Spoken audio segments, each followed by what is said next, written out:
संजय गांधी जैविक उद्यान जू आउटरीच प्रोग्राम में आज हम चलेंगे पक्षियों के एनक्लोजर के पास और बात करेंगे हरिल और लाल जंगली मुर्गी के बारे में। यह है येलो फुटेड ग्रीन पिजन, जिसे हरिल या हरियल पक्षी भी कहते हैं। सुंदर हरिल पक्षी हमारे भारत के अलावा श्रीलंका, बर्मा, पाकिस्तान सहित अन्य कई एशियाई देशों में पाए जाते हैं। हरियल पक्षी को ऊंचे ऊंचे पेड़ों वाले जंगल ज्यादा पसंद हैं। ये सदाबहार या पतझड़ जंगलों में भी मिलते हैं। ये अक्सर अपना घोंसला पीपल या बरगद के पेड़ों पर बनाना पसंद करते हैं।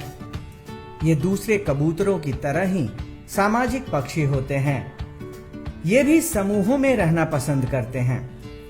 इनके एक समूह में हरिल कबूतरों की संख्या 5 से 10 तक होती है। ये जमीन पर बहुत कम उतरते हैं और अक्सर पेड़ों पर या ऊंचे स्थानों पर ही बैठते हैं। हरिल पक्षी पूर्णतः शाकाहारी होते हैं। ये कई प्रकार के फल के अलावा अनाज, फूलों की कलियां, छोटे छोटे पौधों के अंकुर और बीज खाना ज्यादा पसंद करते हैं। इनका प्रजनन काल मार्च से जून तक होता है। ये अपना घोंसला तिनकों और पत्तियों से पेड़ों और झाड़ियों में बनाते हैं। ये प्रजनन काल में 1 से 2 अंडे ही देते हैं। नर और मादा दोनों इन अंडों को 15 से 25 दिनों तक सेकते हैं।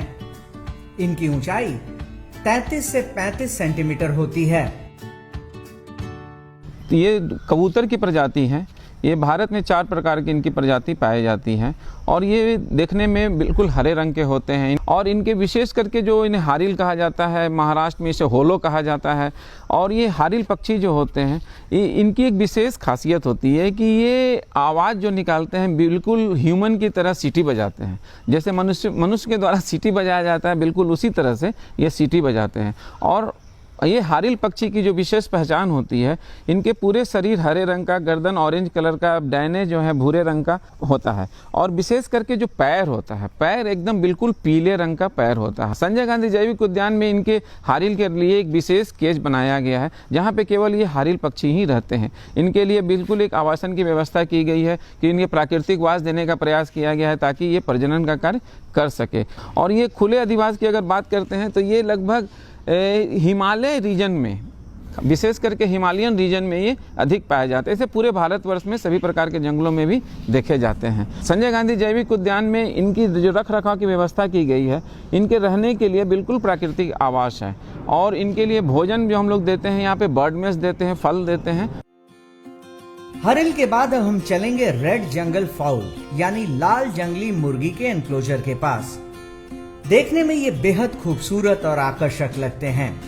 ये देखने में सबसे अलग होते हैं। इसके ऊंचे रंगीन पंख और राजसी लाल कलगी इसे एक बेहद सुंदर पक्षी बनाते हैं। लाल जंगली मुर्गी भारत के लगभग सभी जंगलों में पाए जाते हैं। इन्हें बांस के वन ज्यादा पसंद हैं, लेकिन ये घने वनों और झाड़ के क्षेत्रों में भी अक्सर देखे जाते हैं। ये सर्वाहारी होते हैं। इन्हें वैसे तो खेतों में अनाज खाना ज्यादा पसंद है, लेकिन मौका मिलने पर कीट पतंगों को खाने से भी परहेज नहीं करते। अगर फसल कटने का मौसम ना हो या ये जंगल के बहुत अंदर हो, तो इनके आहार में बीज, घास, नई कोपलें और कलियां भी शामिल होती हैं। इनका प्रजनन काल जनवरी से अक्टूबर तक चलता है। लाल जंगली मुर्गी एक बार में लगभग 5 से 6 अंडे देती है, जिसे ये 20 से 21 दिनों तक सेकती है। इसके बच्चे जन्म के 5 महीनों के बाद प्रजनन योग्य हो जाते हैं। इनका वजन लगभग 450 ग्राम से 1360 ग्राम तक होता है और इनके शरीर की लंबाई 65 से 67 सेंटीमीटर तक होती है। ये जो गांव देहात में जो देसी मुर्गी पाया जाता है और उससे काफ़ी मिलता जुलता है। और इनकी जो उत्पत्ति है, इनके एंसेस्टर्स उन्हें माना जाता है, रेड जंगल फॉल को। ये काफ़ी हार्डी होते हैं और चूँकि अगर किसी जानवर के एंसेस्टर्स का पता हो तो किसी भी तरह के एपिडेमिक या उनमें वाइल्ड कैरेक्टर्स पाए जाते हैं तो किसी भी तरह के डिजीज़ की खोज में उनके ये काफ़ी मददगार होते हैं उसके इलाज को खोजने में। तो उसी तरह जो ये रेड जंगल फॉल हैं, इसमें इनमें सेक्सुअल डाइमॉर्फिज्म पाया जाता है। जो इसके मेल होते हैं वो काफ़ी अट्रैक्टिव होते हैं और जो फीमेल होती हैं वो बनिस्बत कम अट्रैक्टिव होते हैं। और जो मेल है वो स्ट्राइकिंगली उनका साइज भी बड़ा होता है। जो मेल होते हैं रेड जंगल फॉल में, इनका प्लूमेज जो है रेड कलर का पाया जाता है और टेल्स भी स्ट्राइकिंगली अलग अलग तरह के उसमें कलर्स पाए जाते हैं फेदर्स में। और जो फीमेल होती हैं उनमें स्पॉट्स पाया जाता है और उनका टेल पोर्शन वैसा प्रोमिनेंट नहीं होता है।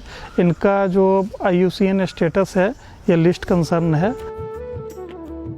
हर उम्र के दर्शक इन पक्षियों के अनोखे संसार में यहाँ आकर खो जाते हैं। बड़े बड़े जानवरों को देखने के बाद इन पक्षियों को देखना इन्हें एक अलग ही अनुभूति प्रदान करती है।